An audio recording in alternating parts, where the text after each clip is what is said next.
but some of you are providing expertise and support in developing resilience and dealing with protective factors that have to be dealt with in the evolution of young people's lives.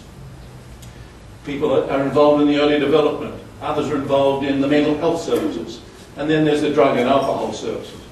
For those who can't see, right in the middle of this pathway to risk is harmful substance use and so on. So, at various points in this pathway, that early beginning to the final outcomes in that trajectory, your services are engaged. And some of you are involved when those things go wrong in trying to get people back onto track, trying to get their lives back in order again. Next slide, please. And of course, the same sort of trajectory takes place with drugs and alcohol.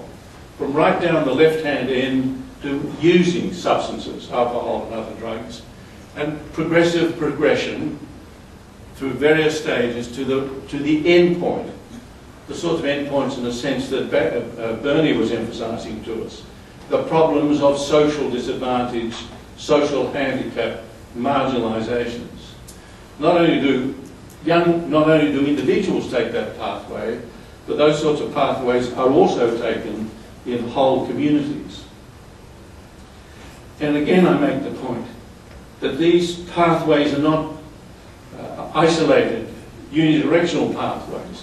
They intersect with many other of the predicaments that people experience. And today, and I know this project is about the intersection between drugs and alcohol and mental health.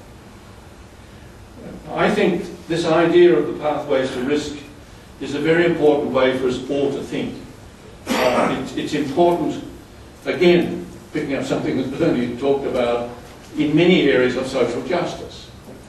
The closing the gap for Aboriginal people, the suicide prevention program that we want to introduce, the drug and alcohol programs we want, the mental health programs.